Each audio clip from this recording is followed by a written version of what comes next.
Welcome to our YouTube channel story zone. Guys, next episode के लिए like का target 200 है। जैसे ही 200 लाइक्स हो जाएंगे तुरंत अगला एपिसोड आ जाएगा। तो अगर आपको जल्दी से नेक्स्ट एपिसोड चाहिए तो वीडियो को अभी लाइक करो। एपिसोड 191। रात का वक्त आराध्य सो रहा था। दवाई के कारण वो नींद में था। वार्ड का दरवाजा खोलकर वृंदा अंदर आई। अंदर अंधेरा था। खिड़की खुली होने के कारण मध्यम रोशनी अंदर आराध्य के चेहरे पर थी। वृंदा आराध्य के पास बैठकर आराध्य के हाथों को लेकर अपने गले में लगाकर चूम कर बोली, आप हमें भूल गए, पर हम तो नहीं भूले ना। देखना, हम आपको सब याद दिला देंगे। वृंदा आराध्य के सीने पर अपना सिर रख आराध्य की धड़कन सुन रही थी। कितना सुकून और सुरक्षित महसूस होता है आराध्य के पास रहने से। अगली सुबह दोपहर का वक्त आराध्य को डिस्चार्ज मिल गया था। आराध्य अपने भाइयों के साथ विला पहुंचा। आराध्य अंदर आकर पूरे घर को देखने लगा। सब कुछ वैसा ही था, पर पता नहीं क्यों उसे सब खाली खाली लग रहा था। ऋषि बोला, भाई आप हाथ मुंह धो लीजिए, मैं भाभी को। वो बोल ही रहा था, तब तक रीत ने उसे पीछे से मुक्का मारा। आराध्य ऋषि को देख बोला, 5 तुमने अभी क्या कहा? ऋषि दांत दिखाते हुए बोला, वो मैं बोल रहा था, अगर आपकी शादी हुई होती तो भाभी आपके लिए खाना बनाती, पर अभी केशव काका से काम चलाते हैं। केशव काका खाना लगाए। आराध्य बोला, मुझे शादी नहीं करनी है, ये सब मुझे पसंद नहीं, मैं जैसा हूँ वैसा ही ठीक है। वैसे भी सब लड़कियां अपना फायदा देखती है। सब आराध्य को देख रहे थे। यदास जाने की वजह से इसका पहले वाला अवतार भी जाग गया है। विशेष तन्मेश के कान में घेरे से बोला। तन्मेश आगे आया और आराध्य को बोला, आराध्य जाओ, जाकर फ्रेश हो जाओ, ऋषि तुम्हारी हेल्प कर देगा ताकि तुम्हें चोट वाली जगह पर पानी ना लगे। हाँ भाई चलिए। आराध्य बोला, इसकी जरूरत नहीं है, मैं खुद ध्यान रख लूंगा। आराध्य ऊपर चला गया। अरमान पीछे से आते हुए बोला, तुम सब खड़े क्यों हो? जाओ जाकर खाना बनाओ। सब अरमान की ओर देखे। अरमान दोनों हाथों को पॉकेट में डाले अंदर आ रहा था। हाँ, और याद रखना, खाना पौष्टिक होना चाहिए। अब खड़े खड़े मेरा मुंह देखना बंद करो और जल्दी जाओ। ऋषि, रीतंश, सिद्ध, विशेष, तन्मेश सब किचन की ओर भाग गए। अरमान आराध्य के कमरे में गया। वहाँ उसने देखा कि आराध्य अपने कमरे को ध्यान से देख रहा था। अरमान आराध्य के पास जाकर बोला, छोटे क्या हुआ? आराध्य बोला, भाई मेरी गैर मौजूदगी में कोई लड़की आई थी क्या कमरे में? क्योंकि मैं जब से आया हूँ तब से मुझे एक अजीब सी खुशबू आ रही है। अरे हाँ, वो केशव काका की तबीयत खराब थी, इसलिए उनकी बेटी आई थी, उसने ही तुम्हारा कमरा साफ किया है। भाई जो भी हो, आगे से मेरे कमरे में किसी लड़की को मत आने देना। ठीक है, तू इतना गुस्सा क्यों करता है? चल अभी मैं तेरा कमरा किसी से साफ करवाता हूँ, तू जाकर फ्रेश हो जा। आराध्य फ्रेश होने चला गया। अरमान वहाँ से किचन में गया। वहाँ उसने देखा ऋषि सैलेड बना रहा था, विशेष जूस तैयार कर रहा था, तन्मेश रोटियां बना रहा था, सिद्ध रोटियां सेक रहा था, अंश सब्जी बना रहा था, रीत दाल में तड़का दे रहा था। खाना तैयार हो गया तो उसे टेबल पर लगा दो। सबने साथ में कहा, जी भाई। अरमान वहाँ पर खड़ा मधु के फोन पर वीडियो कॉल कर सारी लड़कियों को उनके पतियों को दिखाने लगा। मधु, श्रद्धा, सृष्टि, रिद्धि, वृंदा चुपचाप उन सबको देख रही थी, पर सभी मुस्कुरा रही थी। वृंदा बोली, क्या बात है, आप सब खाना बना रहे हैं? जानी पहचानी आवाज सुनकर सबने अरमान की ओर देखा और सब दौड़कर अरमान के पास गए। विशेष ने अरमान के हाथों से फोन ले लिया। विशेष श्रद्धा को देख बोला, मैं तुम्हें मिस कर रहा हूँ, अगर तुम होती तो मुझे खाना नहीं बनाना पड़ता। मधु बोली रीत थोड़ी दाल मेरे लिए भी भेजना। मेरा मजाक उड़ाना बंद करो। सृष्टि बोली पति देव रोटियां कच्ची मत रखना। मेरे आने के बाद तुम्हें ही खाना बनाना है। मैं क्यों बनाऊं? उसके लिए तुम्हें भी मेरे साथ ऑफिस का काम संभालना पड़ेगा। पीछे से आराध्या की आवाज आई। तुम सब किससे बात कर रहे हो? आराध्या की आवाज सुन अरमान ने जल्दी से फोन काट दिया। वो छोटे, हम सब एक जोक पर अपना रिव्यू दे रहे थे। आप सब कब से फालतू के काम करने लगे? खाना तैयार हो तो मुझे खाना दो। सबने जल्दी से खाना टेबल पर लगाया। अरमान बोला अंश तन्मेश तुम दोनों आराध्या की न्यू सेक्रेटरी को ट्रेनिंग और आराध्या सारा काम समझा दो। उसे कहो कि 1 हफ्ते बाद आराध्या ऑफिस ज्वाइन करेगा। आराध्या बोला भाई पर मैं कल ही ऑफिस जाना चाहता हूँ। और मेरी नई सेक्रेटरी कौन है? छोटे तेरा पहले वाला सेक्रेटरी कुछ महीने की छुट्टी पर है, इसलिए मैंने तेरे लिए नई सेक्रेटरी खोजी। बेचारी बहुत अकेली है। अकेली है मतलब वो एक लड़की है। भाई नो मेरी कोई सेक्रेटरी लड़की नहीं होगी। अरमान बोला आराध्या तुझे पता है वो कितनी परेशान है। उसका पति उसे छोड़कर चला गया है। वो टैलेंटेड है, बस वक्त उसके लिए बुरा है। भाई वो लड़की आपको फंसा रही है। नहीं आराध्या वो बेचारी सच में परेशान है। उसे काम की तलाश है, इसलिए मैंने उसे तेरी सेक्रेटरी रखी है। आराध्या ने लंबी सांस ली। ठीक है भाई, आप कह रहे हैं तो मैं मान जाता हूँ, पर उस लड़की को मुझसे दूर रखिएगा। वहाँ से ऊपर चला गया। अंश बोला भाई आप किसकी बात कर रहे हैं? मैं वृंदा की बात कर रहा हूँ। 1 हफ्ते में उसे ट्रेन करो, वो आराध्या की सेक्रेटरी बनेगी। सब खुश हुए हैं। तन्मेश और अंश तैयार हो गए।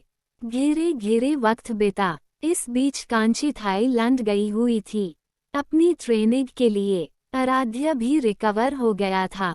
वो दिन भी आ गया जब आराध्या को ऑफिस जाना था।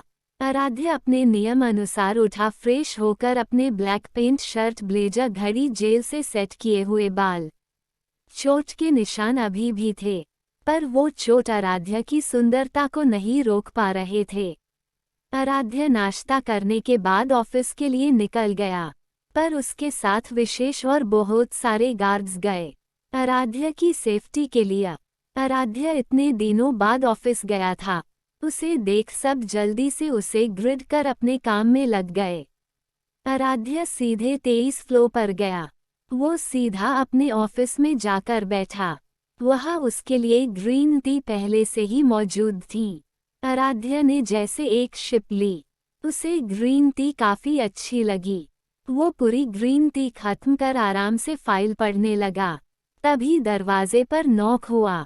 आराध्या ने फाइल पढ़ते हुए ही कहा कम। दरवाजा खोलकर एक लड़की अंदर आई।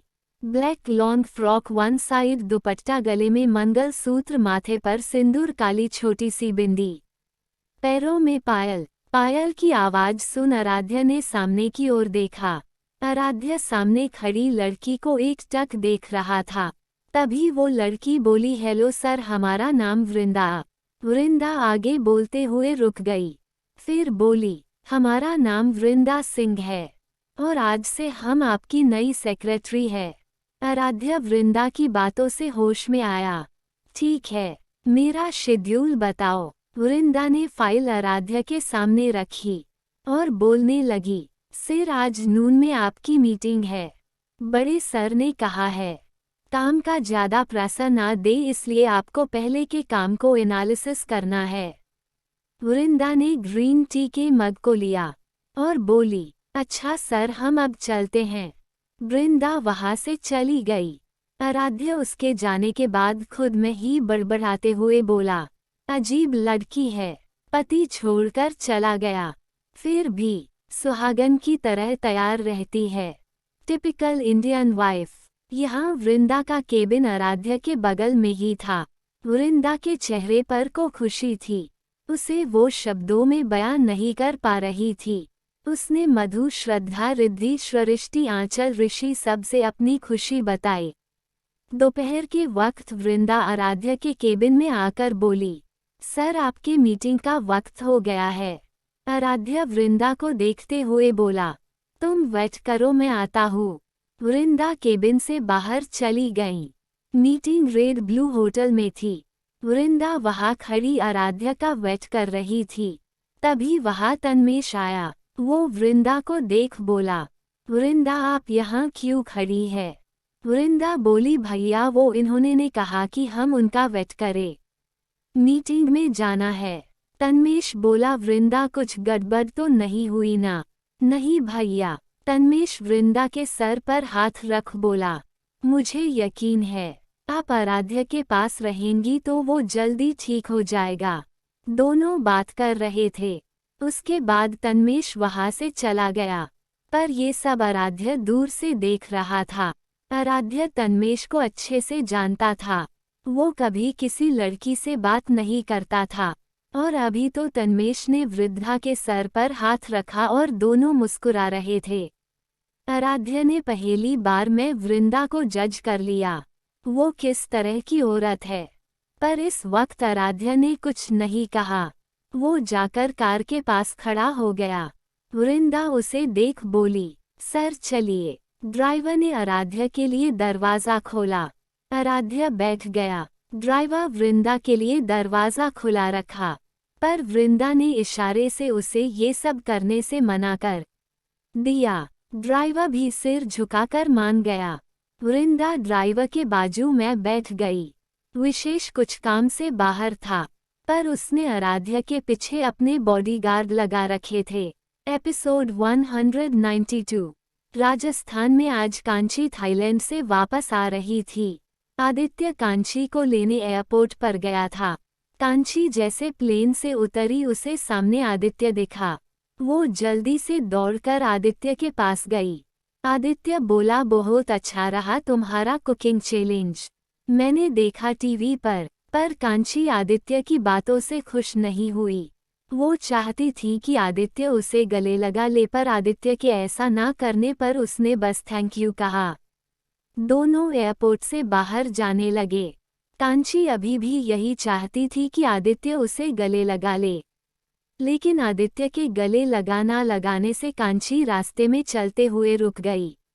आदित्य को जब महसूस हुआ कि कांची साथ नहीं है तो वो पीछे मुड़कर देखा। कांची को दूर खड़ा देख आदित्य कांची के पास आया।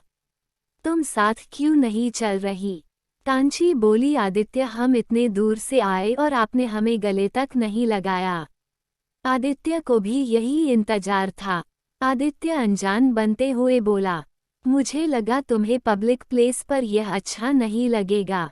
कांची मुंह बनाकर बोली, हम कोई ओल्ड नहीं है जो हमें अच्छा नहीं लगेगा। कांची को गुस्सा होता देख आदित्य ने कांची को अपनी गोद में उठा लिया। आदित्य बोला, अब ठीक है। कांची इधर उधर देखते हुए बोली, आप क्या कर रहे हैं? सब हमें देख रहे हैं। कभी बोलती कोई फर्क नहीं पड़ता, कभी फर्क पड़ता है। तुम लड़कियों के माइंड में क्या चलता है कुछ पता ही नहीं चलता। कभी कुछ कहती हो कभी कुछ। अब तुम्हें घर तक मेरी गोद में ही जाना होगा। वहाँ दूर खड़े मीडिया वाले दोनों की फोटो ले रहे थे, लेकिन इससे आदित्य को कोई फर्क नहीं पड़ा। वो कांची को ले जाते हुए बोला, क्या तुम्हें कुछ खाना है? कांची खुश होकर बोली, हाँ हमें तीखे तीखे गोलगप्पे खाने हैं। दोनों वहां से घर की ओर निकल गए थे।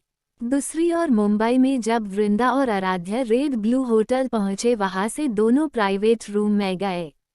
वहां पहले से ही दूसरी कंपनी के कैंडिडेट बैठे हुए थे। आराध्या को देख वो सभी खड़े हुए और आराध्या से हाथ मिलाए। सभी ने वृद्धा से हाथ मिलाने के लिए अपने हाथ आगे बढ़ाए, पर वृंदा को ये सब पसंद नहीं था। उसने सबसे डरते हुए नमस्ते किया और जाकर फाइल को आराध्या के सामने रख दिया। वो आराध्या के पीछे जाकर खड़ी हो गई। मीटिंग चालू हुई और 2 घंटे तक मीटिंग चली। उसके बाद डील फाइनल हुआ। तभी उनमें से एक ने कहा, मिस्टर आराध्या, डील की खुशी में मैंने छोटी सी पार्टी रखी है। कल शाम को आप और आपकी असिस्टेंट इसी होटल में आ जाएगा। आराध्या ने भी हाँ कह दिया। आराध्या वृंदा वहां से निकल गए। रास्ते में जाते वक्त वृंदा ने गाड़ी रुकवा दी। आराध्या ने अपनी आंखें बंद कर रखी थी। गाड़ी रुकने से उसने ड्राइवर से पूछा गाड़ी क्यों रोके। ड्राइवर कुछ बोलता उससे पहले वृंदा बोली, वो सर वहाँ गरम गरम जलेबी बन रही है, तो भैया आप जाकर जलेबी ले आइए। आराध्या बोला, मिस वृंदा क्या आपका दिमाग खराब है, इस तरह कहीं भी गाड़ी रुकवाती है। सर प्लीज हम जलेबी देखते हैं तो हम उसे खाए बिना नहीं रह सकते। वृंदा पुरानी यादों में सोचते हुए बोली, आपको पता है हमारे पति हमें मीठा ज्यादा नहीं खाने देते हैं। आराध्या कुछ सोचते हुए बोला, पर तुम्हारा पति तो तुम्हें छोड़कर चला गया है, फिर तुम ऐसा क्यों कह रही हो कि वो अभी है। वृंदा बोली, हाँ वो अभी हमें छोड़कर चले गए हैं, पर हमें विश्वास है वो फिर हमारे पास हमें लेने आएंगे। आराध्या अपने मन में बोला, ये सच में इतनी भोली है या मुझे बेवकूफ बना रही है। ड्राइवर जलेबी लेकर आया, उसने वृंदा को दे दिया। वृंदा बोली, सर आप लेंगे। आराध्या अपनी आंखें बंद कर बोला, नो थैंक्स मैं शुगर नहीं लेता। वृंदा ने ड्राइवर को दिया और पैक कर घर ले गई। यहाँ आराध्या के घर आराध्या जैसे घर पहुंचा, सबने उसे घेर लिया। ऋषि बोला, भाई कैसा रहा दिन। आराध्या अपनी ब्लेजर उतारते हुए बोला, अच्छा था। और आपकी असिस्टेंट कैसी थी। आराध्या वृंदा का सोचकर बोला, वो बेवकूफ है जो इंसान उसे छोड़कर जा चुका है, अभी भी उसके बारे में सोचती है कि वो उसे लेने आएगा। सीधा बोला, क्या पता वो सच बोल रही हो। आराध्या तंज भरी मुस्कान में बोला, वो सिर्फ बेवकूफ है, जब कोई छोड़कर जाता है तो कभी वापस नहीं आता। रीत बोला, तू आराम कर, हम तुझसे बाद में मिलते हैं। सब वहां से चले गए। अगली सुबह आराध्या ऑफिस पहुंचा, पर आज उसकी ग्रीन टी उसके टेबल पर नहीं थी। लेकिन तभी केबिन पर नॉक हुआ। तब आराध्या ने कहा, वृंदा। आराध्या केबिन में एंटर हुई। आज वृंदा ने रेड लॉन्ग फ्रॉक और वन साइड दुपट्टा लिया था। उस रेड कपड़े में वृंदा सुहागन ही लग रही थी। आराध्या एक तक वृंदा को देख रहा था। वृंदा ने आराध्या के सामने ग्रीन टी रख दी। वो हफ्ते हुए बोली, सॉरी सर आज मैं लेट हो गई थी, इसलिए ग्रीन टी बनाने में वक्त लग गया। आराध्या ने ग्रीन टी का एक सिप लिया। आराध्या को ग्रीन टी अच्छी लगी। वो आराध्या को उसका शेड्यूल बताने गई। उससे पहले आराध्या का फोन आया। आराध्या वृंदा से बोला, 5 मिनट रुको, मैं अभी आता हूँ। आराध्या वहां से चला गया। वृंदा वहां खड़ी आराध्या का वेट कर रही थी।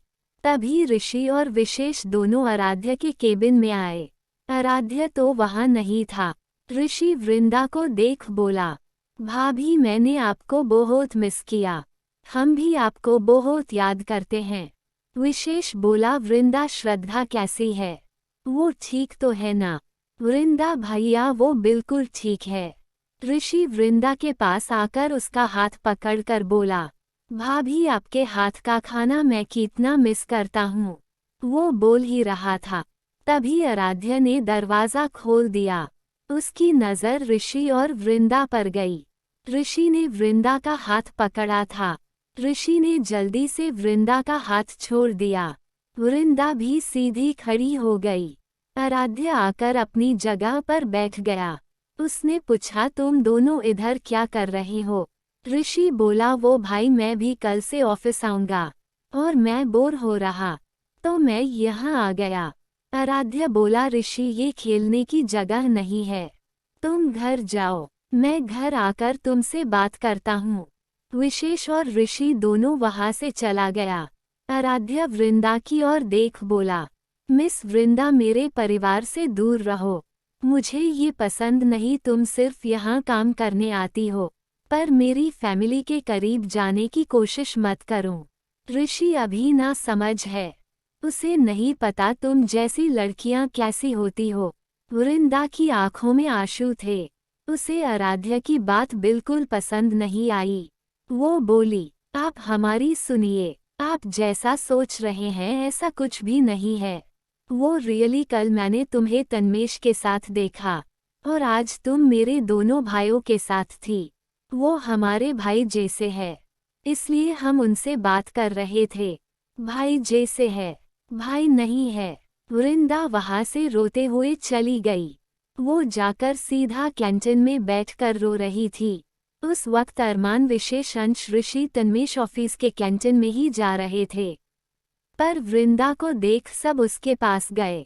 ऋषि बोला, भाभी आप क्यों रो रहे हो? वृंदा उन सबको देख और रोने लगी। सबके बहुत पूछने पर उसने सब कुछ बता दिया। वृंदा की बात सुन अरमान बोला, वृंदा तुम चिंता मत करो, उसे नहीं पसंद कि तुम हम में से किसी से बात करो, पर अब उल्टा होगा, तुम सब वृंदा से बात करोगे। उसके दिमाग का कचरा निकालना है। सारी लड़कियों को एक ही तराजू में तोलने की आदत हो गई है उसे। वृंदा अपने आंसू पोंछते हुए बोली, पर भैया लड़कियों को तराजू में कब से तोलने लगे? वृंदा की बात सुन अरमान बाकी सबको देखने लगा। उसे वृंदा की ये हरकत किसी बच्चे जैसी लगी, पर वकीलों के लिए ये नॉर्मल था। वो सब वृंदा को अच्छे से जानते थे। एपिसोड 193। वृंदा अब पार्टी में भी नहीं जाना चाहती थी, पर अरमान तन्मेश विशेष ऋषि ने उसे समझाया, जिस वजह से वृंदा मान गई। शाम के वक्त आराध्या कार में बैठा वृंदा का वेट कर रहा था। वृंदा ऑफिस में ही तैयार होकर बाहर आने लगी। आराध्या की नज़र वृंदा पर गई। नीली साड़ी, ब्लैक चमकीली बॉर्डर, ब्लैक डीप ब्लाउज, कमर तक आते लंबे बाल, रेड लिपस्टिक, ब्लैक बिंदी, लाल सिंदूर, मंगल सूत्र। आराध्या की नज़र जैसे वृंदा पर ही रुक सी गई थी। आज उसे वृंदा को देखकर अपनी दिल की धड़कन सुनाई दी। आराध्या ने अपने सीने पर हाथ रखा। वो महसूस कर पा रहा था कि उसका दिल बहुत तेज धड़क रहा है। वृंदा आकर सीधे ड्राइव के बगल वाली सीट पर बैठ गई। उसने आराध्या की ओर देखा भी नहीं। आराध्या को समझते देर नहीं लगी कि वृंदा अभी भी सुबह वाली बात से गुस्सा है। ड्राइवर ने कार स्टार्ट की, दोनों वहां से पार्टी की ओर निकल गए। आराध्या बार बार ऊपर के कांच से वृंदा को ही देख रहा था, पर वृंदा खिड़की से बाहर देख रही थी। दोनों पार्टी में पहुंच गए। वो पार्टी में ज्यादा भीड़ तो नहीं थी, पर वहाँ काफी बड़े बिजनेसमैन आए था। कई ने अपनी बेटियों को भी लाया था, ताकि यहाँ आकर उनकी बेटियों को अच्छा लड़का मिल सके। जब आराध्या और वृंदा पार्टी में पहुंचे तो वहाँ खड़े सभी लोग आराध्या का स्वागत करने चले गए। वृंदा कभी आराध्या से नहीं मिली थी, इसलिए उसे कोई नहीं जानता था, पर सभी को इतना पता था कि आराध्या शादीशुदा है।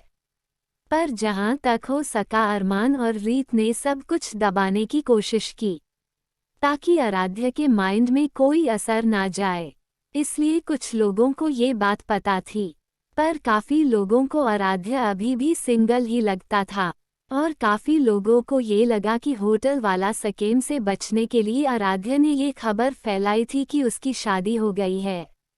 आराध्या वृंदा अंदर गए। आराध्या वृंदा साथ में थे। वृंदा को यहाँ आकर काफी डर लग रहा था। वो कैसे इन सब चीजों को हैंडल करेगी, जबकि वो अभी भी पब्लिक प्लेस से डरती हैं। अब आराध्या भी सब कुछ भूल चुका था, वरना वो कभी वृंदा को इस जगह नहीं लाता, और लाता भी तो सब लोगों से उसे दूर रखता। आराध्या ने सबसे हाथ मिलाया। जब कई लोगों वृंदा से हाथ मिलाने गए तो वृंदा ने डर से अपना हाथ पीछे ले लिया। वो नमस्ते भी नहीं कर पा रही थी।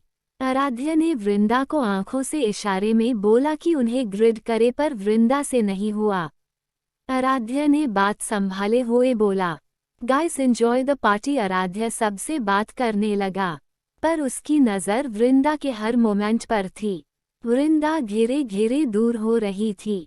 एक पल जब आराध्या ने एक आदमी से बात करना शुरू किया, तभी उसने इधर उधर वृंदा को देखा, पर वो कहीं नहीं थी। आराध्य फिर वहां से हटकर सब जगह उसे देखने लगा, पर वो पूरे पार्टी में कहीं नहीं थी। आराध्य वृंदा को ढूंढते हुए बाहर गार्डन में आ गया। पूरा गार्डन खाली था। तभी उसे एक बेंच पर वृंदा बैठी हुई दिखी। उसने अपने पैरों में अपना सर छुपाया था। आराध्य जल्दी से वृंदा के पास पहुंचा। उसने वृंदा को घेरे से पुकारा, वृंदा। तभी वृंदा जल्दी से आराध्य के गले लग गई। आराध्य के हाथ हवा में ही रह गए। वृंदा बोली, हमें घर जाना है। आराध्य ने अपनी आंखें बंद की। उसे वृंदा की खुशबू जानी पहचानी सी लगी। उसने अपना हाथ आगे कर वृंदा की खुली कमर पर लपेट लिया। आराध्य के होठ अपने आप वृंदा के कंधे को छूने लगे। हवा तेज हो रही थी, शायद बारिश का संकेत था। वृंदा के बाल उड़ रहे थे। आराध्य ने वृंदा के बालों को अपने हाथों में भर लिया। उसने वृंदा का चेहरा अपने पास किया। अब वृंदा भी उसे देख रही थी, पर आराध्य की नज़र वृंदा के होठों पर थी। वो धीरे धीरे वृंदा के होठों के पास पहुंचा, पर वो किस कर पाता उससे पहले वृंदा बोली, सर प्लीज। वृंदा की आवाज़ सुन आराध्य होश में आया। उसने जल्दी से वृंदा को छोड़कर उससे थोड़ी दूर खड़ा हो गया। वो वृंदा से नजरें चुरा रहा था। वृंदा उसे इधर उधर देखते देख बोली, सर हमारी शादी हो चुकी है। आराध्य अपना गला साफ करते हुए बोला, सॉरी। आराध्य जल्दी से वहां से जाने लगा। वृंदा भी उसके पीछे चल रही थी। वो आराध्य की हालत पर मुस्कुरा रही थी। दोनों कार के पास पहुंच गए। ड्राइवर ने दरवाज़ा खोला। आराध्य बैठ गया। ड्राइवर गेट बंद करता उससे पहले आराध्य बोला, तुम भी अंदर बैठ जाओ। वृंदा बोली, जी हम आगे बैठ जाते हैं। आराध्य बोला, नहीं इसकी जरूरत नहीं, यही बैठ जाओ। वृंदा बिना कुछ कहे आराध्य के बगल में बैठ गई। ड्राइवर ने कार स्टार्ट की और दोनों वहां से निकल गए। आराध्य अभी भी वृंदा को चोर निगाहों से देख रहा था। पहले उसे कोई फर्क नहीं पड़ता था, पर अब उसे वृंदा का सिंदूर और मंगलसूत्र देख उसे खटक रहा था। दोनों ऑफिस पहुंचे। वृंदा बिना कुछ कहे वहां से घर की ओर निकल गई। आज वो खुश थी। आराध्य धीरे धीरे उसे प्यार करने लगेगा, वो जानती थी। दूसरी ओर अरमान अपनी कार को ड्राइव कर घर की ओर जा रहा था, पर मौसम खराब था। बारिश हो रही थी बाहर और वो जगह बिल्कुल सुनसान थी। अरमान ने गाना चलाया और सीटी बजाते हुए गाड़ी चला रहा था। अरमान ने ध्यान नहीं दिया। गाड़ी मोड़ने के कारण उसकी कार जाकर दूसरी कार से टकरा गई। दूसरी ओर की कार तेज रफ्तार में थी, लेकिन अरमान ने गाड़ी संभाल ली। लेकिन उस ओर की कार डैमेज हो गई थी। अरमान बाहर आया। बाहर तूफान और बारिश बहुत ज्यादा हो रही थी। उसे सामने वाले इंसान पर बहुत गुस्सा आ रहा था। तभी उस कार से एक लड़की निकली, ब्लैक एंड का पेंट, ब्लैक टी शर्ट पर ब्लैक ब्लेजर। वो लड़की कोई बिजनेस वुमन लग रही थी, पर आंखों में गुस्सा और चेहरे पर घमंड था। लेकिन वो लड़की काफी खूबसूरत थी। वो चिल्लाते हुए बोली, तुम जैसे लोगों की प्रॉब्लम क्या? तुम लोगों को दिखाई नहीं देता क्या? रात को अयाशी का ज्यादा शौक है तो अपने घर में करो। उस लड़की को ये से चिल्लाते देख अरमान इधर उधर देखा। उसके बाद उसे समझ आया कि ये लड़की उसे ही चिल्ला रही है। अरमान को गुस्सा बहुत कम आता है, इसलिए वो हमेशा काम रहता है। वो बोला, मैडम मुझे लगता है आपको चश्मा है। क्या आपको दिखाई नहीं देता कि गाड़ी को टर्न लेते वक्त गाड़ी को थोड़ा स्लो करना चाहिए? आप लड़कियों का अच्छा है। अगर किसी लड़के ने गलती से भी आपकी कार को टच किया तो चिल्लाने लगती है। मुझे भी तो प्रॉब्लम होती है जब आप लड़कियां ब्रेक के बदले पैरों से गाड़ी रोकती हो, पर हम लड़के कुछ बोलते हैं क्या? वो लड़की बोली, तुम्हारी औकात नहीं है मेरे सामने जबान चलाओ। अच्छा आप बूढ़ी अम्मा है जो आपके सामने जबान ना चलाओ। वैसे मैं आपको बता दूं, आपकी इस लग्जरी कार ने मेरी कार की धज्जियां उड़ा दी। वो लड़की अपनी कार के अंदर से नोटों की गद्दी निकालकर अरमान की ओर उछाल दी। अरमान ने उसे कैच भी कर लिया। वो लड़की गुरूर में बोली, अपनी कार की राइपिंग करवा लेना। अरमान उस लड़की की बात पर मुस्कुरा दिया। उसने वो नोटों की गड्डी को देखा। इस लड़की को शायद नहीं पता वो किसके सामने खड़ी है। अरमान ने वो नोटों की गड्डी को दूर कहीं फेंक दिया। वो लड़की अरमान को और गुस्से में देखने लगी। उस लड़की को देख शातिर मुस्कान लिए बोला, मैडम क्यों ना आप इस कार में मेरे साथ आज की रात बिता ले। तब मैं मानूंगा कि आपने मेरी कार की भरपाई कर दी। वो जस्ट स्टॉप, वो लड़की चिल्लाकर बोली। अरमान एक्टिंग करते हुए अपने कान साफ कर बोला, थोड़ा आराम से, वरना तुम्हारी गर्दन यहीं पर नाचने लगेगी और आप इन पैसों का घमंड कहीं और दिखाना। आप अपनी इज्जत भी मुझे देंगी ना, फिर भी मेरी कार की कीमत नहीं दे पाएंगी।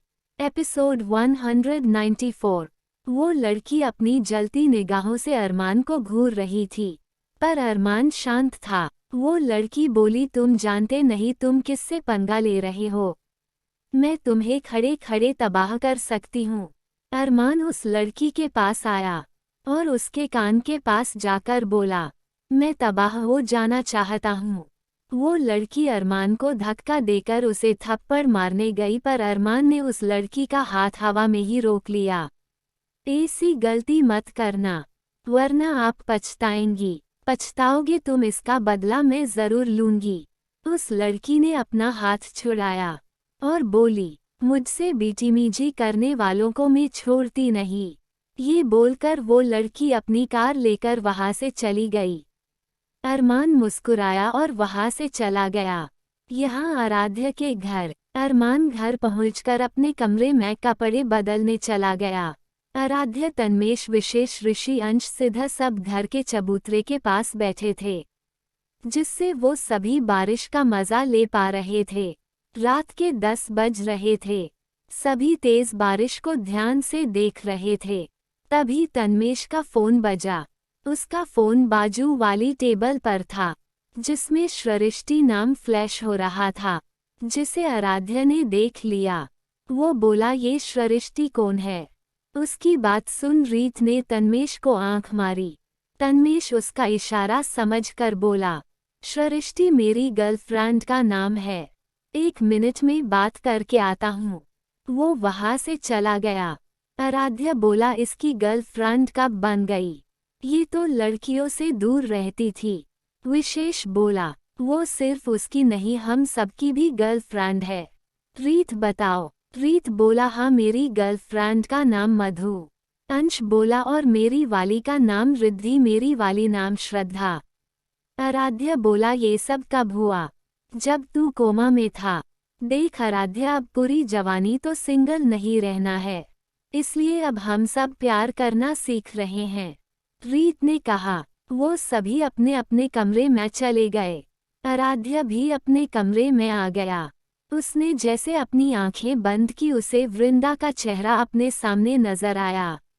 उसने तुरंत अपनी आंखें खोली। जब से वो वृंदा से मिला था, तब से उसे वृंदा अपने सपनों में मिलती थी, जैसे वो उसका इंतजार कर रही हो। आराध्य करवट बदल रहा था, पर नींद उसकी आंखों में थी ही नहीं, जैसे उसे कोई कमी खलती है। हालत तो ऐसी थी कि आराध्य को नींद की दवा लेकर सोना पड़ता था। आराध्य ने नींद की गोली लेकर उसे खा लिया और कुछ देर में उसे नींद आ गई। वो लड़की जो अरमान से टकराई थी, वो लड़की के शार्प रास्ते से होते हुए एक बड़ी बिल्डिंग में गई। 12 फ्लोर दबाकर वो लिफ्ट सीधा उसके घर के अंदर खुली।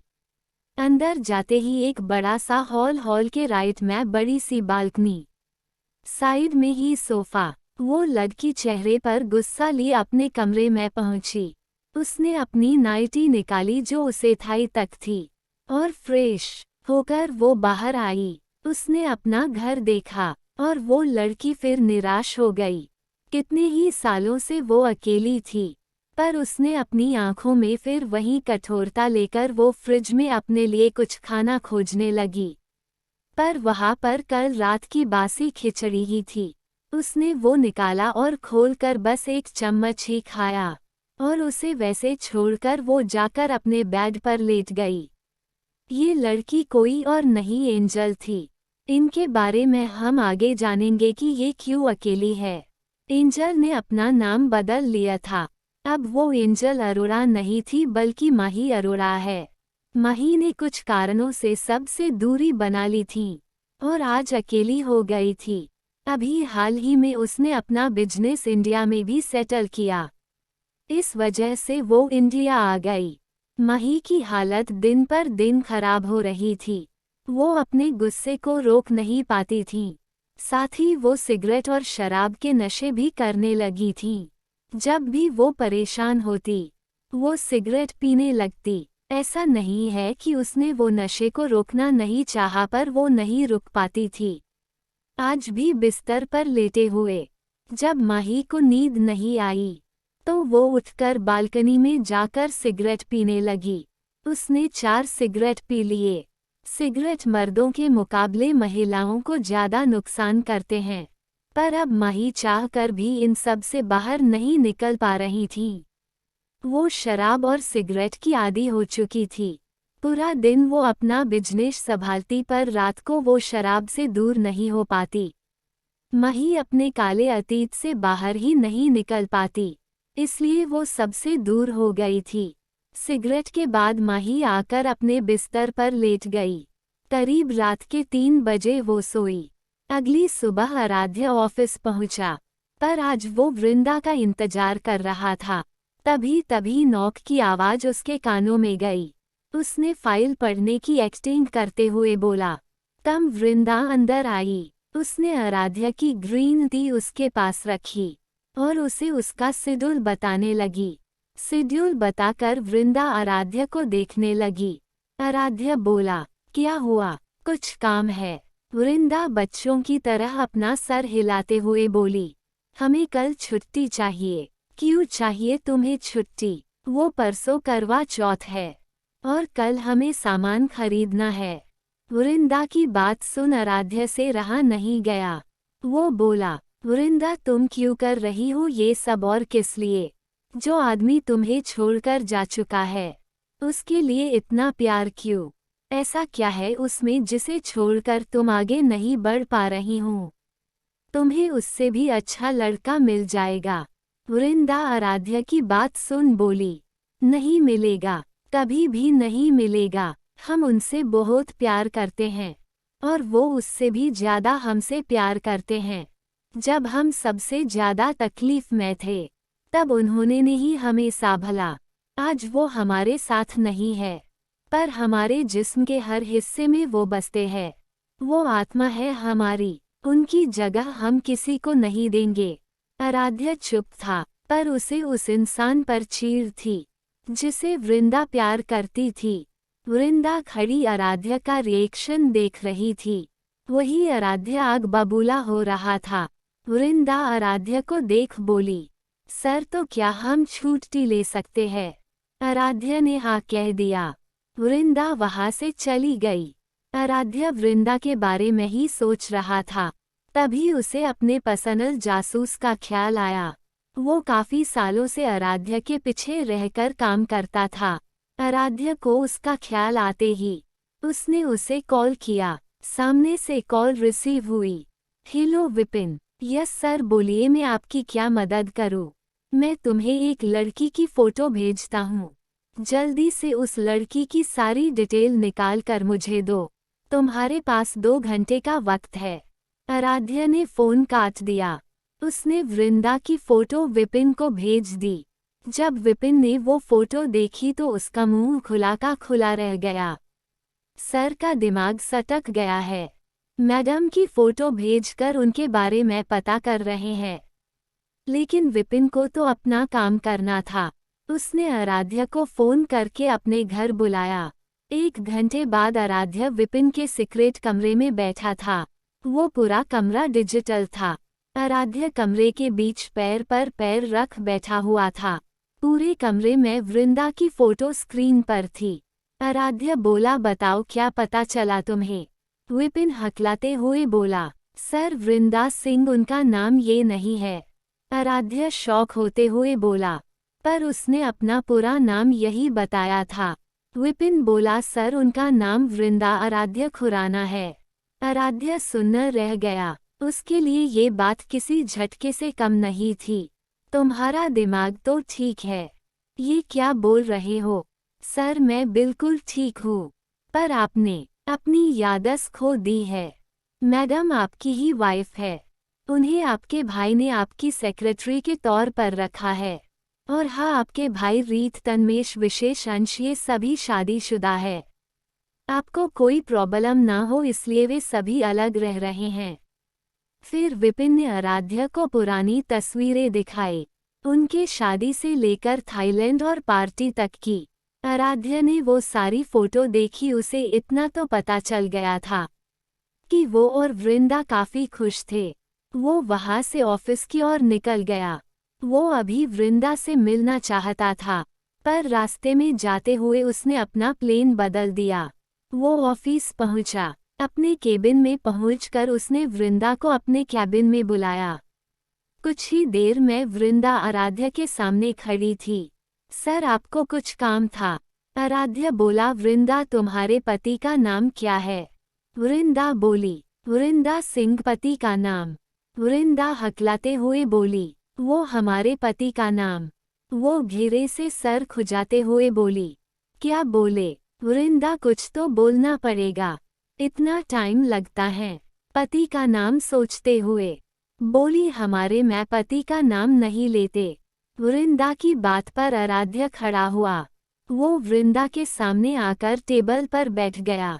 मुझे तुम्हारे पति की फोटो देखनी है। वृंदा की सिट्टी पिटी गुल थी।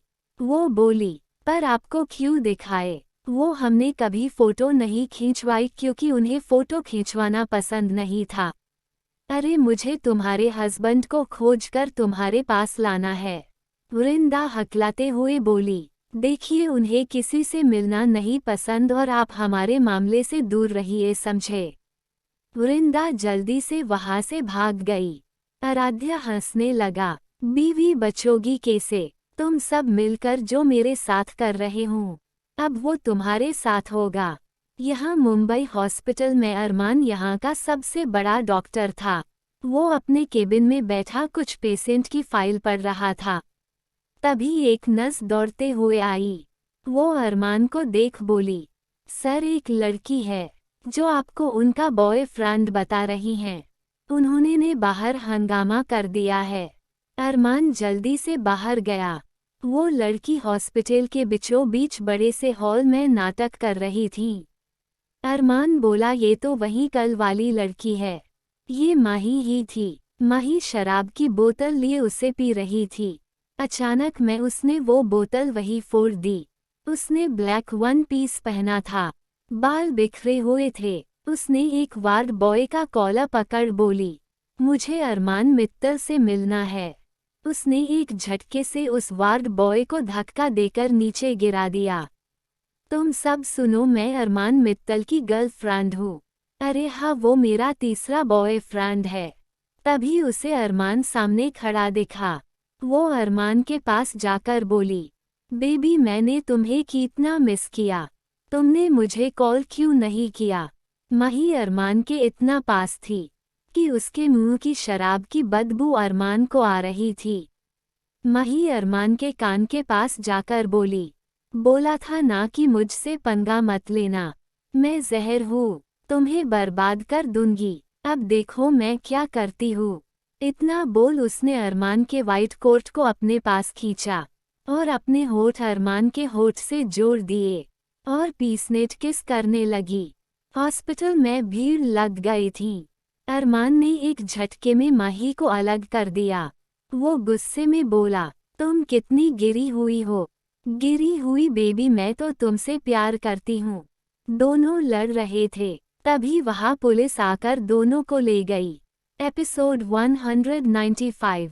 पुलिस स्टेशन में अरमान माही पुलिस के सामने बैठे थे। पुलिस दोनों को प्यार से समझा रहा था।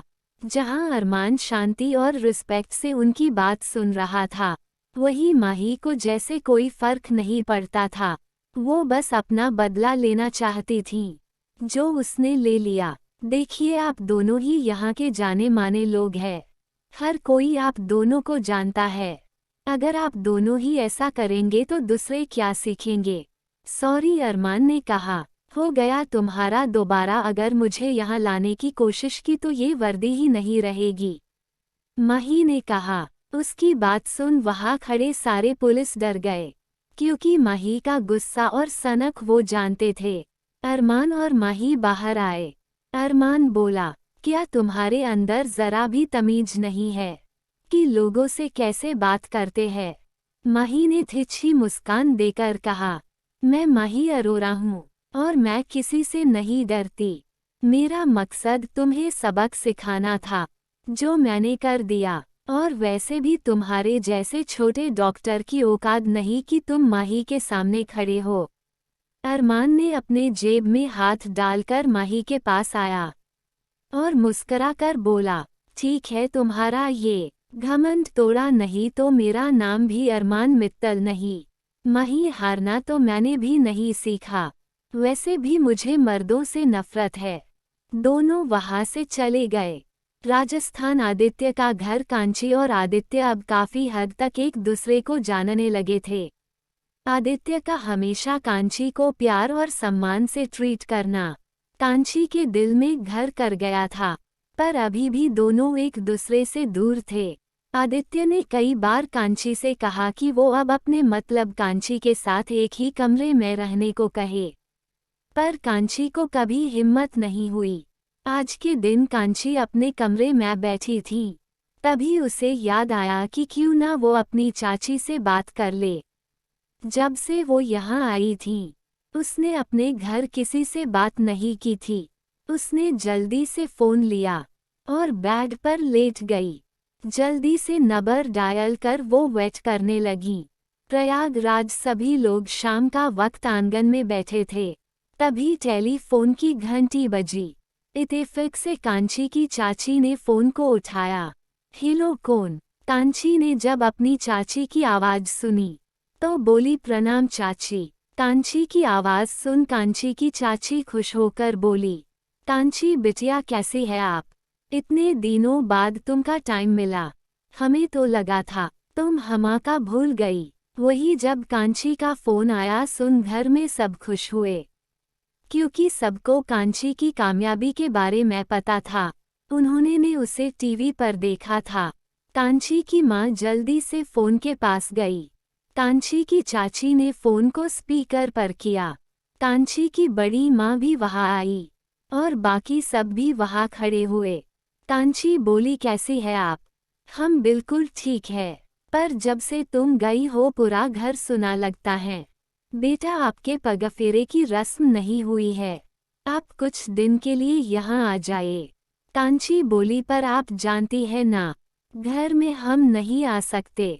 बेटा, हम जानते हैं आप क्यों नहीं आना चाहती, पर सब आपसे बहुत प्यार करते हैं, चीकू और बाकी सब भी। तभी कांची की माँ बोली, हेलो बिटिया। अपनी माँ की आवाज़ सुन कांची की आंखों में आंसू आ गए, पर कांची कुछ नहीं बोली। कांची की माँ रोते हुए बोली, बेटा, हमका माफ़ करो, हम तुम्हारे गुनहगार हैं, लेकिन क्या हम माफ़ी मानने लायक भी नहीं? बिटिया, बहुत याद आती है तुम्हारी, कुछ दिन के लिए आ जाओ। कांची रोते हुए बोली, माँ, आप माफ़ी ना मांगे, हमने पहले ही आपको माफ़ कर दिया था, हम आएंगे। कांची की माँ बोली, बेटा, हम इंतजार करेंगे तुम्हारा। तभी कांची को आदित्य की आवाज़ सुनाई दी, जो उसे ही पुकार रहा था। कांची अपने आंसू साफ कर बोली, माँ, हम बाद में बात करते हैं, वो ये आ गए हैं।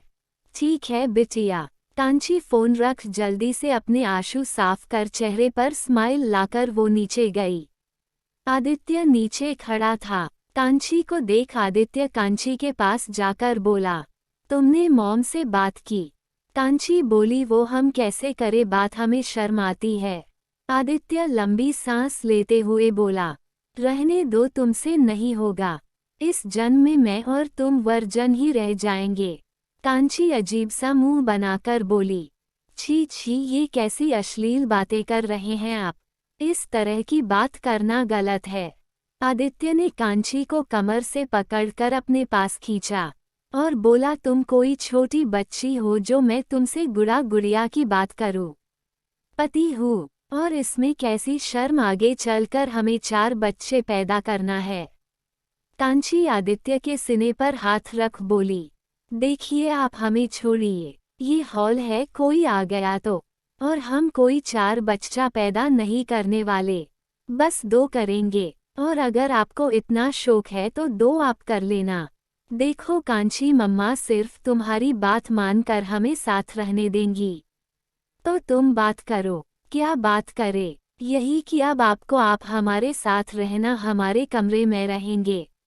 1 मिनट, वो मेरा कमरा है जहां तुमने कब्जा जमा लिया है।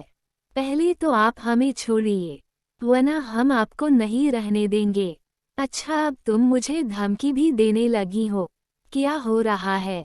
शर्मिला जी की आवाज़ सुनते ही दोनों जल्दी से अलग होकर उन्हें देखने लगें। वो मॉम, ये कांची ही मुझे पकड़ रखी थी, मैंने कुछ नहीं किया। कांची अपनी आंखें फाड़े कभी शर्मिला जी को देखती तो कभी आदित्य को। बहू, आप कुछ कहना चाहती हैं? कांची जल्दी से बोली, माँ ये झूठ बोल रहे हैं। इन्होंने ही कहा कि हम बोले कि आप इन्हें हमारे साथ हमारे कमरे में रहने दे। अब ये झूठा झूठा हमारा नाम ले रहे हैं। हमने इन्हें नहीं पकड़ा था, ये खुद हमें पकड़े हुए थे। कांची को जो मन में आया वो उसने नॉन स्टॉप बोल दिया। आदित्य तो कांची को देखता रह गया।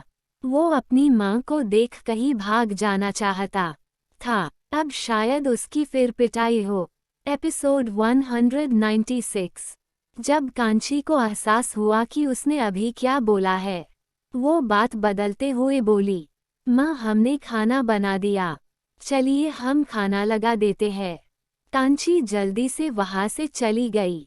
आदित्य अपनी माँ को देख बहाना बनाते हुए बोला, मॉम मैं भी कांची की हेल्प करवा देता हूँ। वो भी वहां से किचन और चला गया।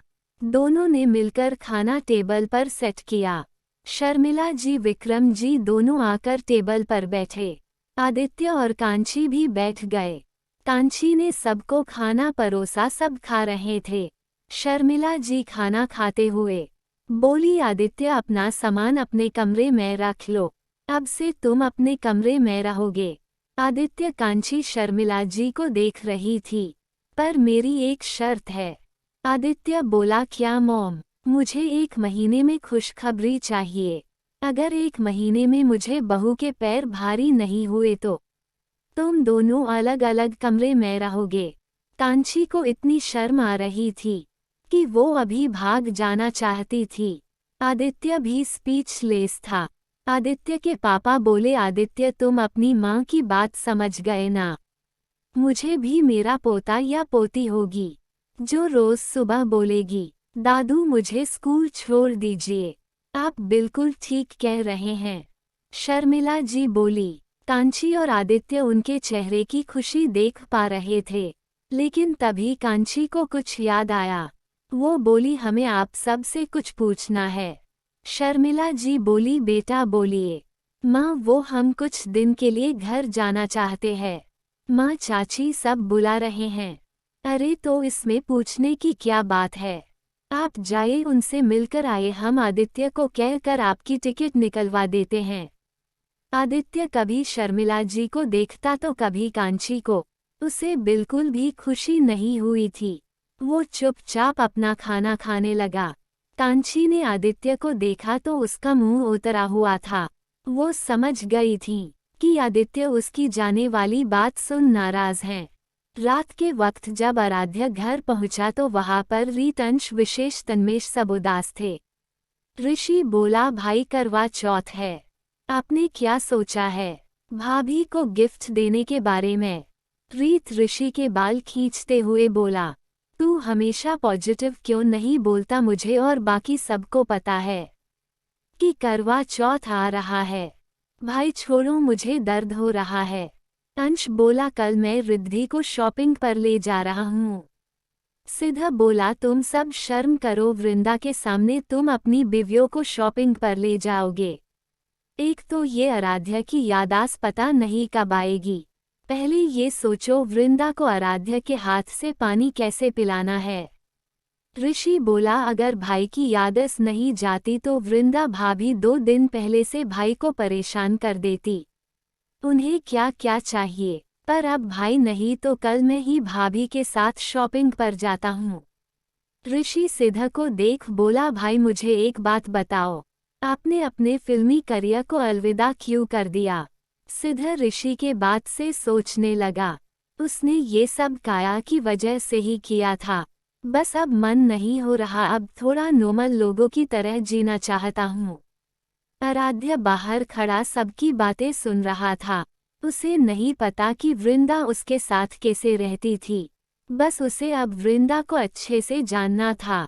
वो वहां से अंदर गया। जैसे सबने आराध्या को देखा वो सबने अपनी बात चेंज कर बोले, अरे आराध्या तुम आ गए। सबको एक साथ बोलता देख आराध्या बोला, हाँ मैं आ गया हूँ। और मेरे आने पर तुम सब हड़बड़ा क्यों गए। विशेष दांत दिखाते हुए बोला, वो क्या है ना, तुम अभी अभी ठीक हुए हो इसलिए तुम्हारी चिंता हो रही थी। हाँ पता है कितनी चिंता हो रही है। आराध्या अपने कमरे में चला गया। सबने चैन की सांस ली। वो सब भी अपने अपने कमरे में चले गए।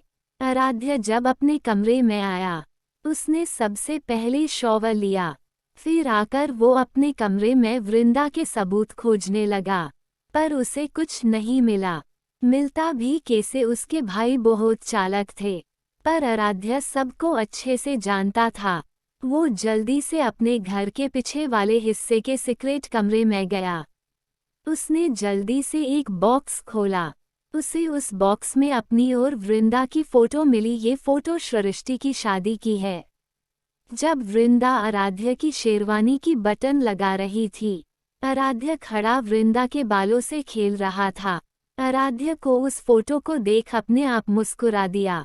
आराध्या ने पूरा बॉक्स उठा लिया और लेकर अपने कमरे में आया। वो आराम से सोफे पर बैठ गया। उसने सारी फोटो एक एक करके देखना शुरू किया। वह जैसे जैसे वो फोटो देख रहा था वैसे वैसे उसके चेहरे पर मुस्कान आ रही थी। लास्ट में उसे एक चिप मिली। उसने उस चिप को अपने लैपटॉप से कनेक्ट किया। उसमें वो और वृंदा थाईलैंड में समुद्र में डांस कर रहे थे और कैसे सब उनके लिए हूटिंग कर रहे थे। अचानक आराध्या को याद आया। उसने अपने लैपटॉप की उस विंडो को ओपन किया जिसे सिर्फ वो जानता था। उसने जल्दी से ओपन किया। इसमें सिर्फ आराध्या की प्राइवेट चीज होती थी। तो उसने पिछले इतने दिनों की प्राइवेट चीज तो साफ की होंगी जिसे वो भूल गया है। विंडो डाउनलोड हो रही थी। उसने पासवर्ड डाला और इन 1 महीने के पहले की सभी फोटो देखने लगी। देखते हुए उसकी आंख एक फोटो पर अटक गई। ये आराध्या और वृंदा की प्राइवेट फोटो थी। वृंदा ने बस सफेद चादर लिया था और वो आराध्या की गोद में बैठी थी जिसे आराध्या ने खींची थी। उसने थोड़ा आगे किया तो एक फोटो थाईलैंड की थी जिसमें वृंदा ने पिंक बिकनी पहना था और दोनों ने समुद्र में फोटो ली थी। आराध्या ने कई सारी फोटो देखने के बाद उसके जज्बात काबू में नहीं थे। उसने कभी नहीं सोचा था कि वो कभी किसी लड़की से इतना प्यार करता है। अब ये जानने के बाद तो आराध्या की नींद गायब थी। वो बिस्तर पर लेटा हुआ था। उसे लग रहा था कि वृंदा अभी आकर उसे गले लगा लेगी। आराध्या की धड़कन बढ़ी हुई थी। वो अपनी और वृंदा की उन पलों को याद करना चाहता था, पर उसे कुछ भी याद नहीं आ रहा था। उसने करवट बदली, पर नींद उससे कोसों दूर थी। पर जैसे तैसे उसे नींद आई। अगली सुबह माही कॉर्पोरेशन में माही अपने ऑफिस में बैठी काम कर रही थी। तभी उसकी असिस्टेंट आई। वो बोली, मैम आपके हस्बैंड आपसे मिलने आए हैं। इतना सुनते ही माही उसे डांटते हुए बोली, क्या बकवास है ये, सुबह सुबह पीकर आई हो। असिस्टेंट डरते हुए बोली। पर मैम सच में एक आदमी आपको उनकी होने वाली वाइफ बता रहा है। माही अपने केबिन में निकलकर बाहर जा ही रही थी तो सब उसके बारे में बात कर रहे थे। माही को इतना गुस्सा आया, उसने अपनी असिस्टेंट से कहा, सभी को हॉल में इकट्ठा होने को कहो। जी मैडम। वहाँ खड़े लोगों ने जब माही को देखा तो सब अपने काम पर लग गए। माही बाहर आई, वहाँ मीडिया वाले पहले से ही मौजूद थे और एक लड़का वाइट शर्ट में था। माही बस उसकी बैक देख पा रही थी। वो लड़का माही को देख उसके पास आया। जब माही ने उसका चेहरा देखा तो उसे इतना गुस्सा आ रहा था कि ढेर सारे अंडे लाकर उसके ऊपर फोड़ दे। पर अभी काम रहना था। ये और कोई नहीं अरमान था। वो बोला, मीट माय फियोंसी माही अरोरा। माही ने बात को संभालकर मीडिया वालों के सामने मुस्कुराकर अरमान के पास आई। अरमान ने माही का हाथ पकड़ा और दोनों एक साथ खड़े हुए। एक रिपोर्ट सवाल करते हुए बोला, मैडम क्या आप दोनों जल्द शादी करेंगे? माही के बोलने से पहले अरमान बोला, यस आप सब इनवाइट है। आप दोनों पहली बार कहाँ मिले थे? अरमान इस बार फिर बोला, हम दोनों जर्मनी में मिले थे। मैं बॉयज हॉस्टल में था, वही माही गर्ल हॉस्टल में थी।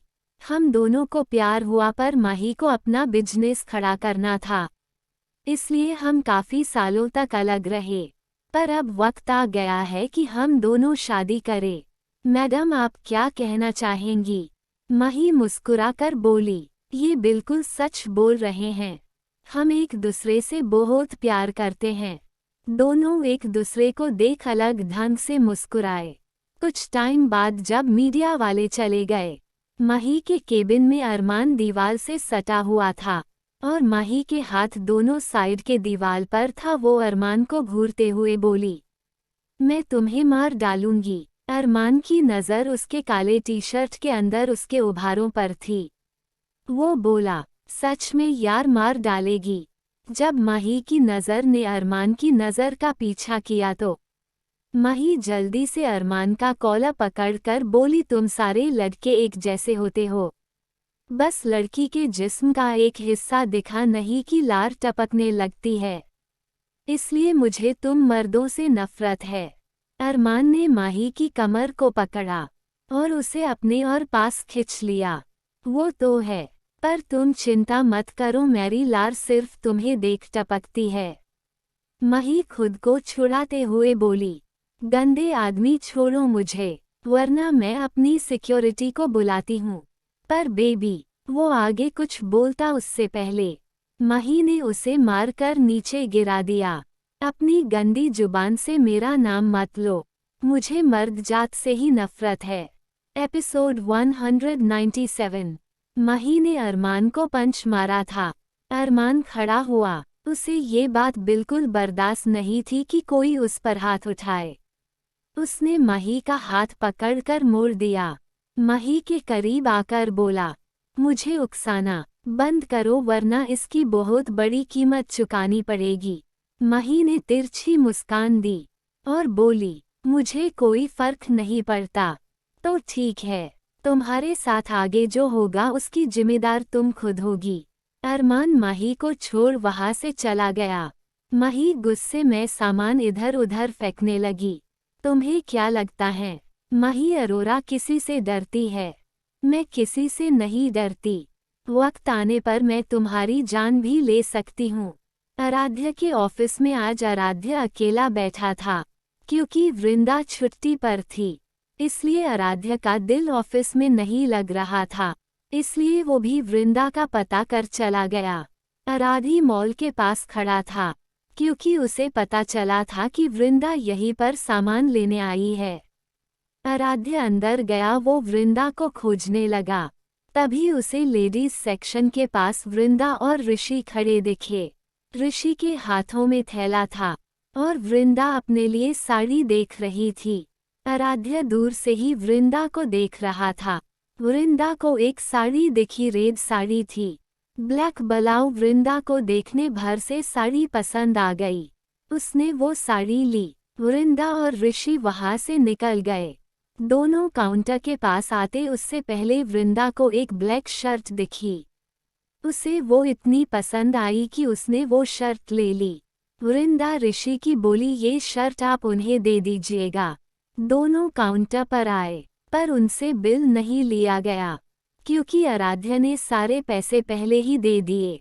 इसलिए उसने वहां काम वालों से कोई बहाना करने को कहा और हुआ भी ऐसा। ऋषि ने वृंदा को घर छोड़ा और वो घर आ गया।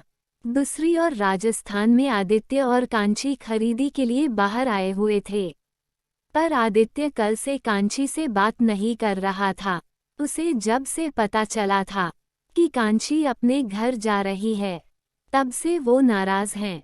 दोनों दुकान पर थे। दुकान वाला कांची को राजस्थानी लहंगा दिखाता, कांची उसे आदित्य को दिखाती, पर आदित्य का कोई रिस्पॉन्स नहीं मिलता। वो सीधे मुंह उससे बात भी नहीं करता। काफी देर तक ऐसा चला। कांची ने पूरी कोशिश की ताकि वो आदित्य को मना सकें, पर आदित्य ने उससे कोई बात नहीं की। अब कांची को भी गुस्सा आ गया था। उसने वो लहंगा टेबल पर पटक कर कहा, भैया रहने दीजिए, हम कुछ नहीं ले रहे। कांची सीधा दुकान से निकल गई। उसे कुछ न लेता देख आदित्य भी कांची के पीछे गया। उसने कांची का हाथ पकड़कर बोला, पहले जाकर सामान लो, हम नहीं ले रहे। आदित्य बोला, देखो कांची, कल करवा चौथ है। अगर तुमने सामान नहीं लिया तो माँ मुझ पर गुस्सा करेगी। इस बात को सुन कांची को और गुस्सा आ गया। क्या आदित्य के लाइफ में उसकी बस इतनी अहमियत थी? वो सिर्फ माँ के कहने पर आदित्य उसे शॉपिंग पर लाया था। कांची गुस्से में दुकान के अंदर चली गई। उसने एक लहंगा लिया। उसने बिना देखे उसे ले लिया और आकर कार में बैठ गई। आदित्य ने पैसे दिए और कार लेकर घर की ओर निकला। रास्ते में उसने कांची से पूछा, क्या वो पानी पूरी खाना चाहती है? पर कांची ने कुछ रिस्पॉन्स नहीं दिया। आदित्य के कई बार पूछने पर कांची ने कहा, क्या माँ ने आपको हमें कुछ खिलाने को कहा था? नहीं ना, तो दिखावा ना करे। कांची की बात पर आदित्य ने कार रोकी। वो कांची की ओर मुड़कर बोला, क्या कहना चाहती हो? मैं माँ कहने पर ही तुम्हें क्यों खिलाऊंगा? आपने माँ के कहने पर ही हमें लेकर आए और कल से आप हमें इग्नोर कर रहे हैं। अगर माँ ना कहती तो आप हमें नहीं लाते। तो अब से हम भी माँ के कहने पर ही आपका काम करेंगे और आपसे बात करेंगे। देखो कांची, इतना नाटक क्यों कर रही हो? जो भी प्रॉब्लम है मुझसे कहो। मॉम को क्यों बीच में ला रही हो? और हाँ, मैं हूँ तुमसे गुस्सा। तुमने एक बार भी मुझसे पूछा कि तुम अपने मायके जा रही हो? हाँ, हमने नहीं पूछा, हमसे गलती हो गई। क्योंकि हमें अब अपने परिवार के पास जाने के लिए भी घर में हर इंसान से पूछना होगा। हमारी गलती यही है कि हमने सबके सामने माँ पापा से पूछा। गलती हो गई। अब आप जब तक नहीं कहेंगे हम कहीं नहीं जाएंगे। कांची, मैं तुम पर रोक टोक नहीं कर रहा। ये लाइफ तुम्हारी है और तुम जो फैसला लोगी मुझे मंजूर है। पर अब लाइफ सिर्फ तुम्हारी नहीं, मैं भी तुमसे जुड़ा हूँ। आगे भी तुम्हारे साथ ही रहना चाहता हूँ, इसलिए तुम्हें दूर नहीं जाने देना चाहता। और मानता हूँ गलती है मेरी। तुमने सबके सामने यह बात बताई थी, पर अभी कुछ दिन हुए हमारी शादी हुए और लगभग 15 दिन से हम दोनों एक दूसरे को जानने लगे। उसके पहले तुमने ही मुंह फुलाया था और अब जब हमारी सुहागरात शुरू आने वाली है तो तुम्हें मायके जाना है। कांची आदित्य को घूर रही थी। उसने आदित्य के सीने पर मारना शुरू कर दिया। आप कैसे इतनी गंदी बातें करते हैं? कल से हमें परेशान करके रख दिया है। आदित्य कांची का हाथ पकड़ बोला, कांची मुझे लग रही हैं। छोड़िए हमें। आदित्य ने कांची का हाथ छोड़ दिया।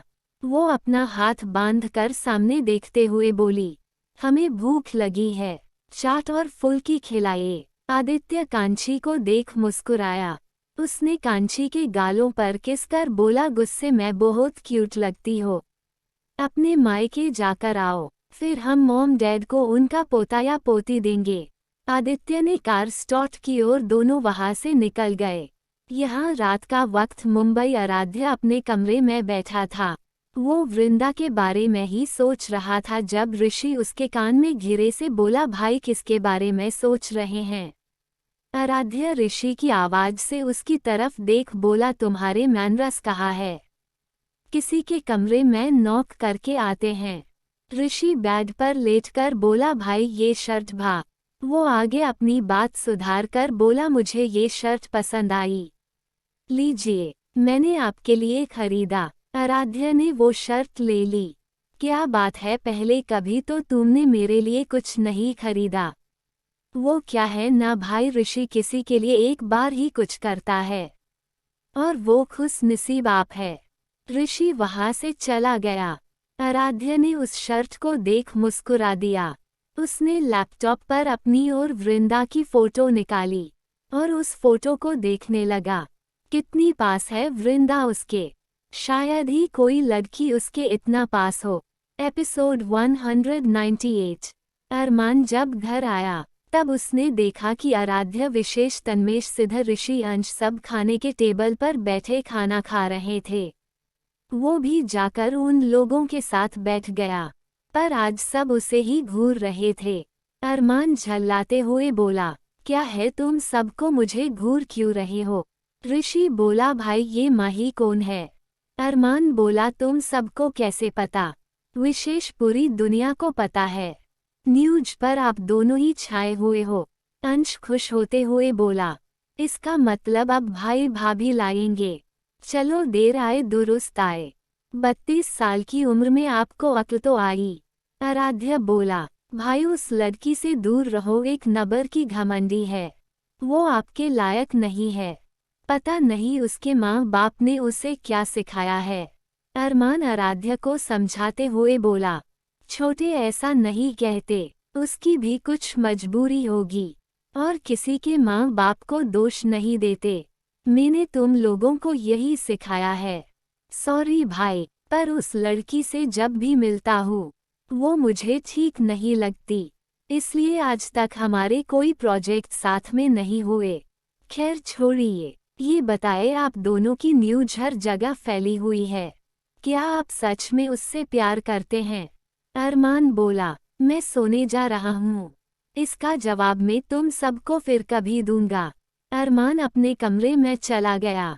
सब वहाँ बैठे रह गए, कोई कुछ नहीं बोला। अपना खाना खाकर सब अपने अपने कमरे में चले गए।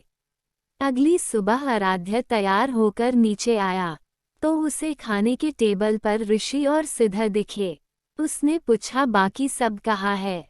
ऋषि बिना कुछ सोचे बोला, वो आज करवा चौथ है ना।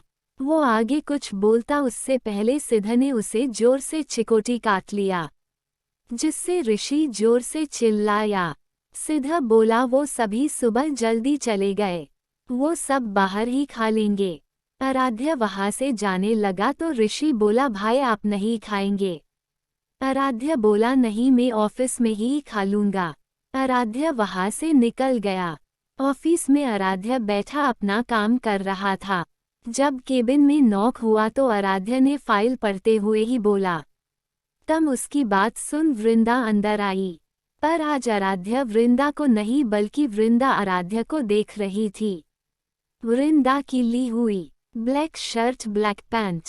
उसने आज कोई ब्लेजर टाई नहीं पहनी थी, बस फॉर्मल शर्ट पैंट, जिसके ऊपर की 3 बटन ओपन और स्लीव ऊपर थी। मिस वृंदा, क्या आप मुझे देखने के लिए आई है? वृंदा अनायास ही बोली, हमने तो आपको पूरा देखा हुआ है, हमें आपको देखने की क्या जरूरत, जबकि आप पूरे के पूरे हमारे हैं। आराध्य ने वृंदा की कुछ बात सुन ली थी। वृंदा की बातों पर आराध्य के चेहरे पर मुस्कान आते आते रुकी।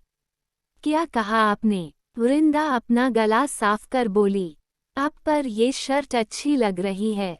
हाँ, ये शर्ट मेरे भाई ने मुझे गिफ्ट की, पर मुझे पता नहीं उसे मेरी साइज इतने अच्छे से कैसे पता, जैसे मेरे कपड़े को वही संभालता हो।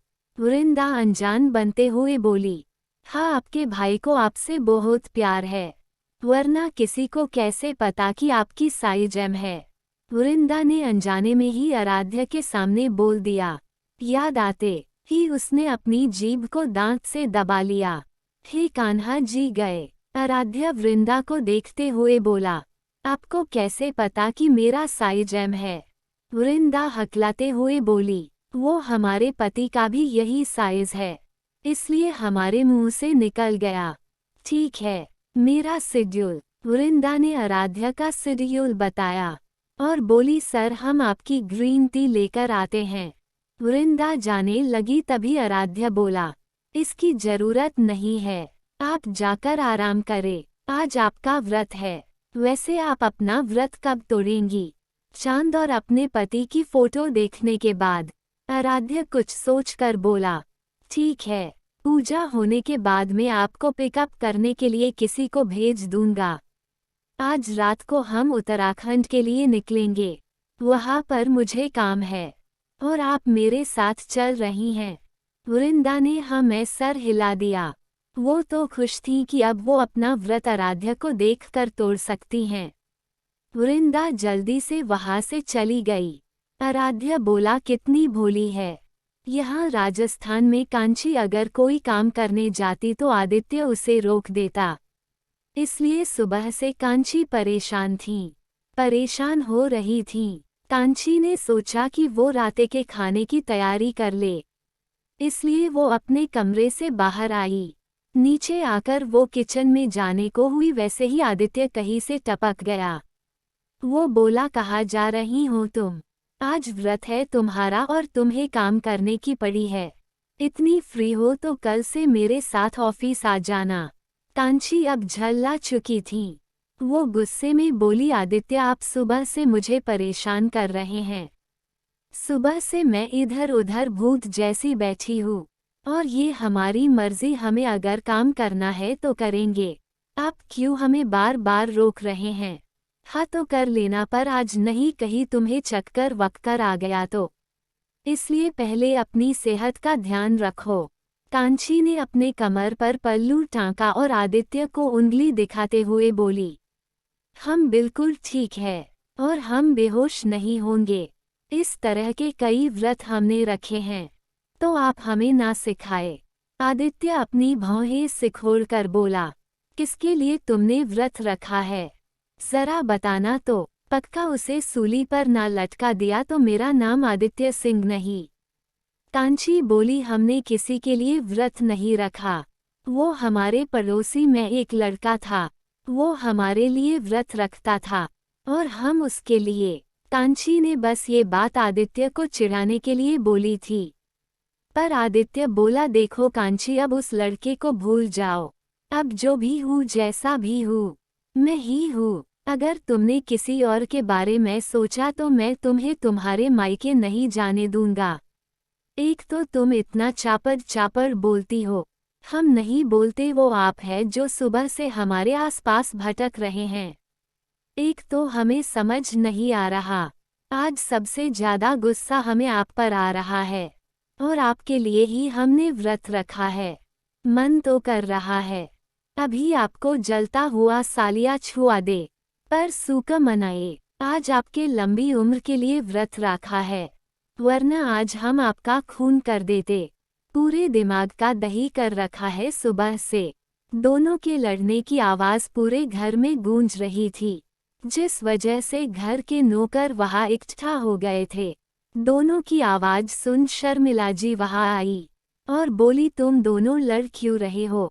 कांची शर्मिला जी की ओर देख बोली, माँ आप अपने बेटे को समझा लीजिए, सुबह से हमारा दिमाग कर रखे हैं। आदित्य बोला, मॉम मुझे बस इसकी चिंता हो रही है। चिंता? हमने आपसे कहा कि हमारी चिंता करे।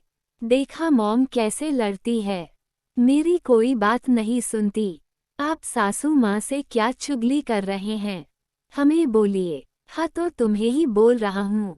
तुम खाना नहीं बनवाओगी, हम बनाएंगे। नहीं बाओगी, बाएंगे। नहीं, हाँ, नहीं, हाँ। दोनों को लड़ता देख शर्मिला जी बोली, दोनों चुप हो जाओ। शर्मिला जी आवाज सुन दोनों चुप हो गए। कांची जाओ जाकर अपने कमरे में बैठो, नौकर है काम करने के लिए। शर्मिला जी की बात पर आदित्य मुंह दबाकर हंसने लगा। कांची उसे घूर कर देखने लगी। शर्मिला जी बोली आज आदित्य खाना बनाएगा। आदित्य की आंखें बड़ी हो गई। मॉम मुझे खाना बनाना नहीं आता।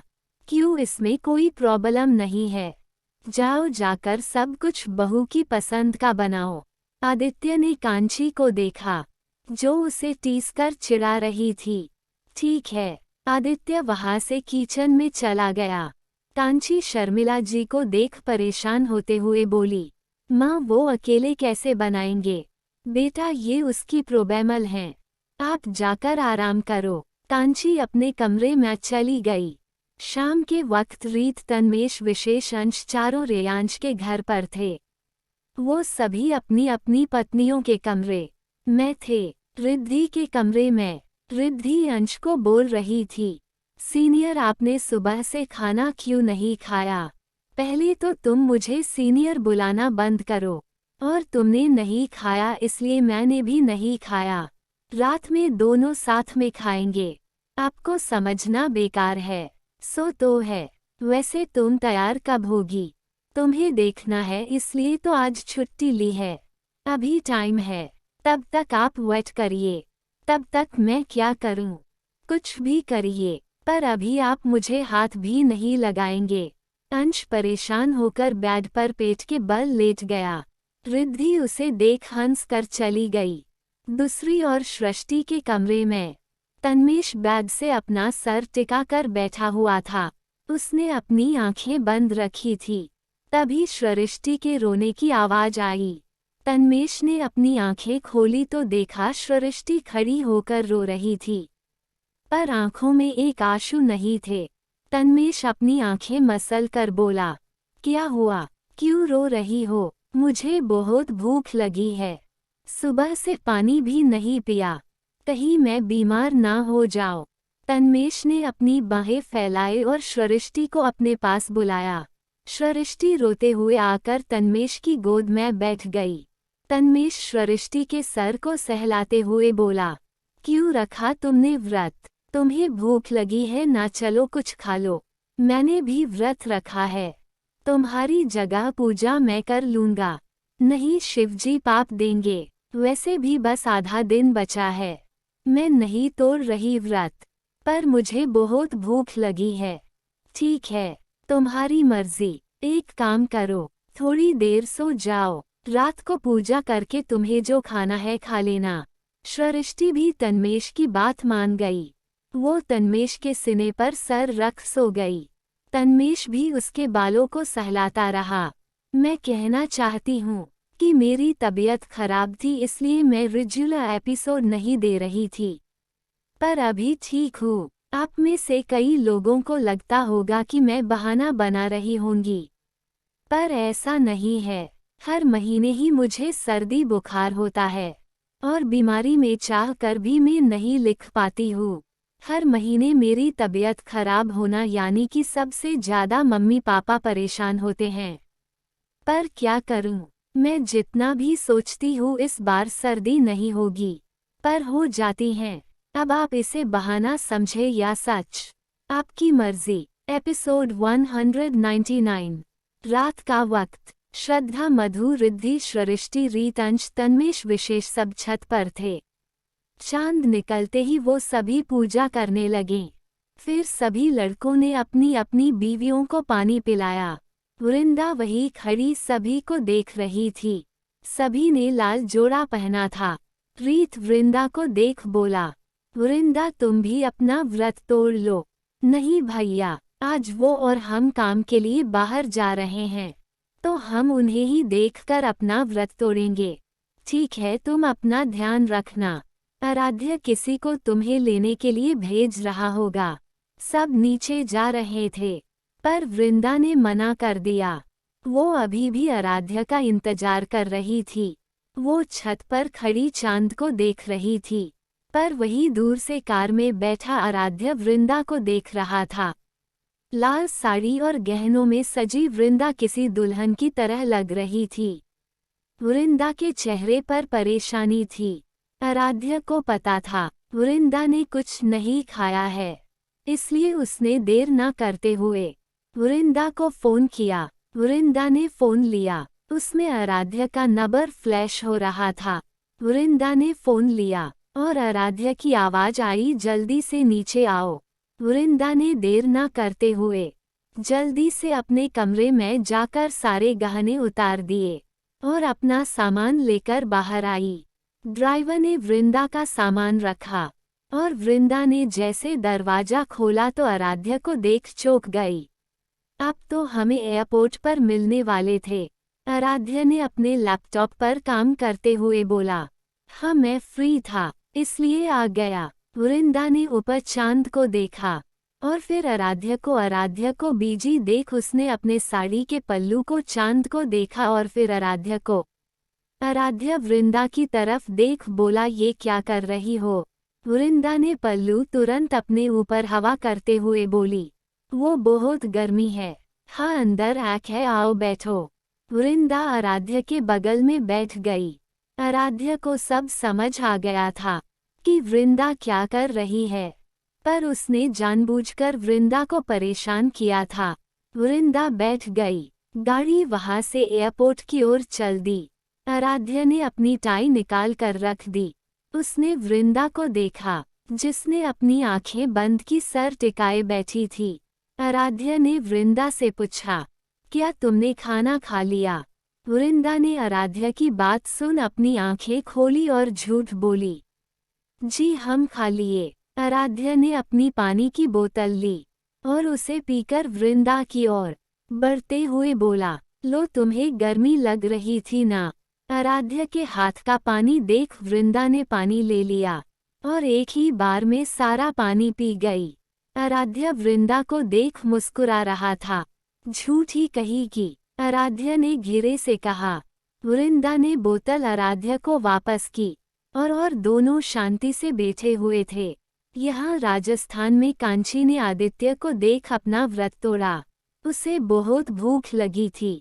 वो किचन में जाती उससे पहले ही आदित्य ने कांची को उठा लिया। ये क्या कर रहे हैं आप? छोड़िए हमें, आदित्य बोला। तुम थोड़ी देर शांत रहो, चलो मेरे साथ। वो कांची को आंखें बंद करने को बोला। कांची भी आदित्य की बात मान गई। आदित्य कांची को लाकर सोफे पर बैठा दिया। अब तुम अपनी आंख खोल सकती हो। कांची ने अपनी आंखें खोली तो ये उसका अपना कमरा था। वो आदित्य को देखी तो आदित्य बोला, इधर देखो। जब कांची ने टेबल पर देखा तो उसकी आंखें फटती रह गई। टेबल पर मोमो, पानी पूरी, चाट, पाव भाजी और भी कई डिश थी। कांची उसे देख खुश हुई, पर वो आदित्य को देख बोली, सच बताए ये आपने नहीं बनाया ना? आदित्य हकलाते हुए बोला, हाँ तो क्या हुआ? मुझे पानी भी उबालना भी नहीं आता तो क्या करता? जरूरी थोड़ी है, मैं हर काम में परफेक्ट हूँ। देखो मैं तुमसे प्यार करता हूँ, तुम्हारे सारे नखरे उठा सकता हूँ, तुम्हें सब दे सकता हूँ, पर खाना नहीं बना सकता क्योंकि मुझे डर लगता है, बहुत मुश्किल है। ठीक है, अब चलिए हमें खिलाइए। आदित्य ने कांची को थोड़ा थोड़ा सब खिलाया। दोनों बहुत थक गए थे, इसलिए दोनों सो गए। यहाँ एयरपोर्ट दोनों जाकर प्लेन में बैठे। आराध्या ने पहले ही वृंदा और अपने लिए खाने के लिए खाना मंगा लिया था। वृंदा ने तो काफी कुछ खाया था। थके होने के कारण वृंदा सो गई थी। आराध्या भी सो गया था। यहाँ सिद्धा के कमरे में सिद्धा का फोन बज रहा था, पर सिद्धा इग्नोर कर रहा था। उसने वो नंबर भी सेव नहीं किया था, पर वो जानता था ये नंबर किसका है। ये नंबर काया का था। वो कई दिनों से सिद्धा को फोन कर रही थी, पर सिद्धा हमेशा उसे इग्नोर किया। जब से काया को पता चला था कि सिद्धा ने फिल्म इंडस्ट्री छोड़ दी है, तब से उसे ऐसा लगता था कि ये सब वो मेरी वजह से किया है। इस वजह से काया हर रोज उसे इस टाइम कॉल करती, पर सिद्धा कभी फोन नहीं उठाता। पर काया उसे रोज कॉल करती। सिद्ध ने भी सोच लिया था, वो सब कुछ छोड़कर वापस अपने घर लॉस एंजलिस चला जाएगा, जहां उसका बचपन बीता है। बस वो आराध्या की यादस वापस आने के इंतजार में था। जैसे आराध्या को सब कुछ याद आएगा, वो इंडिया से चला जाएगा। वहाँ पर उसके कई रेस्टोरेंट है। वो अपने बिजनेस को आगे बढ़ाएगा, जिसे उसके पापा विवेन ने शुरू किया था। दूसरी ओर काया अपने कमरे में बालकनी में बैठी चांद को देख रही थी। वो बोली, क्या मैंने इतना गलत किया कि सिद्ध मुझे से बात भी नहीं करना चाहते? सब कुछ छोड़ दिया, और मुझे भी। पर मैं इतनी जल्दी हार नहीं मानूंगी। मुझे सिद्ध से बात करनी होगी। मैं मिलकर उन्हें मना लूंगी, पर मिलूंगी कैसे? कुछ तो जुगाड़ लगाना पड़ेगा। हाँ, बॉस से बात करती हूँ। उन्हें कोई तो रास्ता पता होगा। बस एक बार बॉस वापस आ जाए, फिर मैं सिद्ध को मना लूंगी। एपिसोड 200। रात के 2 बजे आराध्य वृंदा उत्तराखंड पहुंचे। वृंदा आराध्य प्लेन से बाहर आए। वृंदा को काफी ठंड का एहसास हुआ, क्योंकि उत्तराखंड में ठंड ज्यादा थी। आराध्य के लिए कार वहां पहले से ही मौजूद थे। आराध्य ने एक नज़र वृंदा को देखा, जो कांप रही थी। आराध्य ने अपना कोट निकाल दिया और वृंदा को देते हुए बोला, इसे पहन लो। वृंदा ने कोट लिया और पहन लिया। आराध्य के शरीर की गर्मी थी उस कोट में। दोनों कार में जाकर बैठ गए। रात के वक्त रोड की लाइट पर कार गुजर रही थी। कुछ ही देर में कार एक पहाड़ के पास रुकी, जहां हरियाली खूब थी। कार गेट के पास रुकी उस जगह घर बहुत दूर दूर थे। यहाँ आराध्य का लकड़ी का बना रिसोर्ट था। ज्यादा बड़ा नहीं था, पर काफी खूबसूरत था। वृंदा को इतना तो पता था कि उत्तराखंड में आराध्य का छोटा सा घर है। आराध्य वृंदा घर के अंदर आए। छोटा सा हॉल था। एक कांच की खिड़की साइड में चिमनी थी। आराध्य वृंदा को देख बोला, तुम मेरे कमरे में रुक जाओ, मैं यहाँ हॉल में सो जाऊंगा। वृंदा बोली, क्यों? यहाँ और कमरे नहीं है? नहीं, एक है, पर उसमें सामान रखा है। तो आप वहाँ रहिए, हम यहाँ रह लेंगे। नहीं, तुम जाओ। वृंदा कुछ सोचकर बोली, एक काम करते हैं, आप बेड की दूसरी साइड सो जाना और हम दूसरी साइड सो जाएंगे। बीच में तकिया रख देंगे। आराध्य वृंदा की बात मान गया। दोनों एक साथ कमरे में गए। सबसे पहले वृंदा बाथरूम गई। आराध्य बेड पर बैठ गया।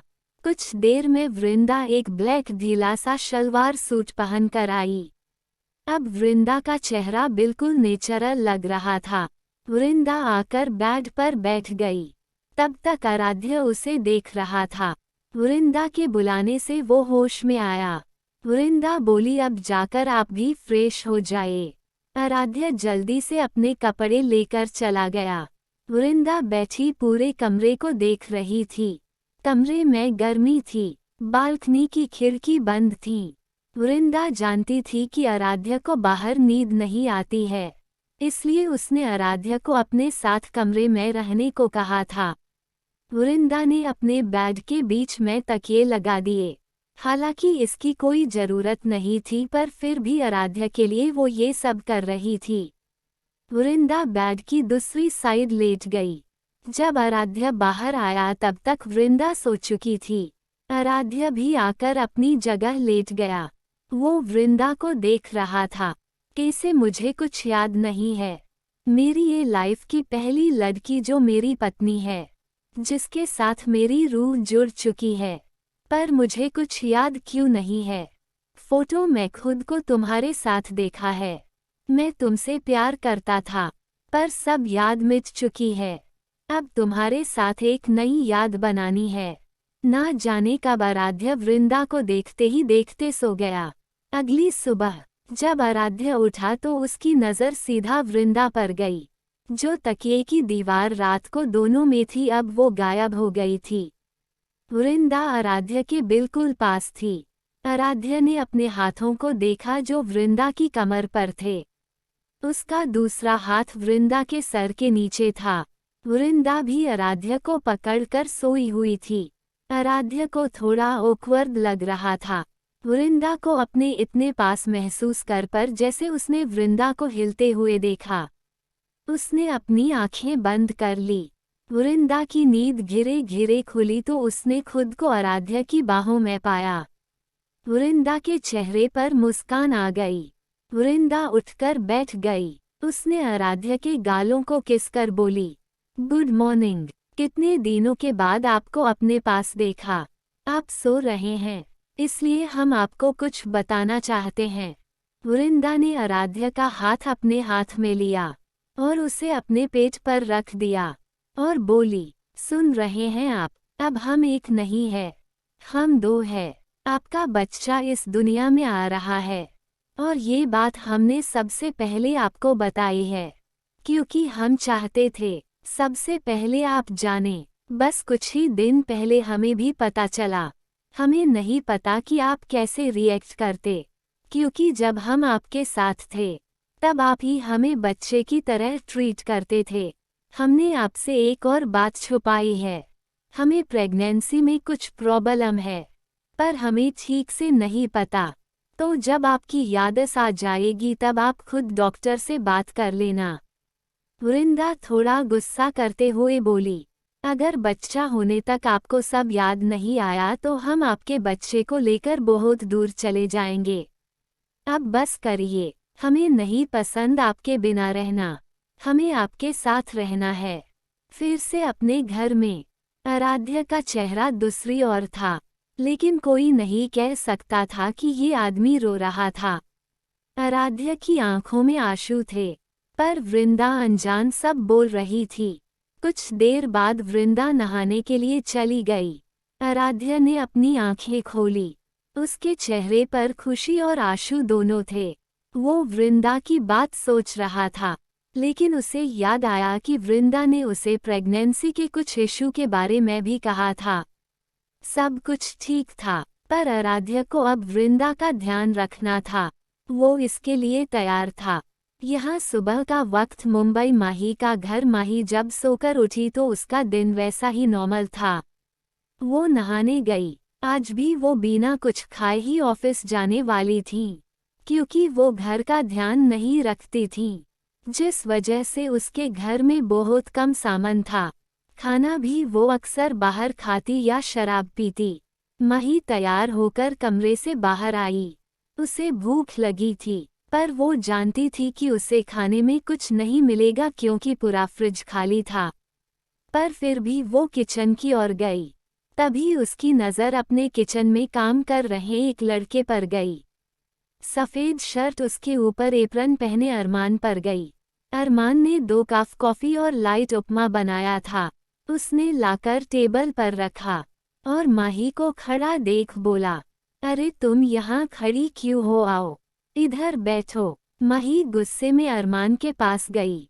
आखिर तुम मेरे पीछे क्यों पड़े हो और तुम्हें मेरे घर का एड्रेस कैसे पता? सुबह सुबह कितना चिल्लाती हो, चलो पहले नाश्ता करते हैं। मैं तुम्हारे हाथ का घटिया खाना नहीं खाऊंगी। माही गुस्से में बोली, ठीक है मत खाओ, मुझे क्या, मैं मेरे हाथ का खाना वेस्ट नहीं करता। अरमान टेबल पर खाने बैठ गया। माही के पेट में चूहे कूद रहे थे और अरमान को खाते देख उसका भूख और बढ़ गया। वो गुस्से में टेबल पर बैठ गई और उपमा लेकर खाने लगी। आइंदा से मेरे घर में घुसने की कोशिश मत करना। हाँ ठीक है, पर ये बताओ तुम्हारा घर इतना खाली क्यों है? तुम क्या हवा खाती हो? देखो शादी के बाद ये नहीं चलने वाला। तुम्हें मुझे खर्चे देने होंगे ताकि मैं खर्चे चला सकूं। और एक बात मैंने बच्चों के लिए सोच लिया है, हम बच्चा अडॉप्ट करेंगे। मैं कोई तुमसे शादी नहीं करने वाली और ना मुझे बच्चे पसंद है। मैं नफरत करती हूँ बच्चों से। अच्छा तो फिर मैं तुम्हें बता सकता हूँ। मुझे लगा था मैं तुम्हें बताऊंगा तो तुम्हें बुरा लगेगा। चलो मैं बताता हूँ। तुम कभी प्रेग्नेंट नहीं हो सकती, क्योंकि तुमने शराब और सिगरेट की वजह से अपनी प्रेगनेंसी की शक्ति खो चुकी हो। मही के हाथ खाते हुए रुक गए। उसका चेहरा एक्सप्रेशन लेस था। वो उठी और बोली, मैं ऑफिस जा रही हूँ। मही जल्दी से आकर अपनी कार में बैठ गई। वो फुटकर रोने लगी। माना कि वो दूसरी लड़कियों जैसी नहीं है, पर वो ऐसा कुछ नहीं चाहती थी। उसके अंदर भी एक ममता है, जो अपने अंदर एक बच्चा महसूस करना चाहती थी। वो कार सड़कों पर दौड़ने लगी। गाइस, नेक्स्ट एपिसोड के लिए लाइक का टारगेट 200 है। जैसे ही 200 लाइक्स हो जाएंगे तुरंत अगला एपिसोड आ जाएगा। तो अगर आपको जल्दी से नेक्स्ट एपिसोड चाहिए तो वीडियो को अभी लाइक करो। Thanks for watching.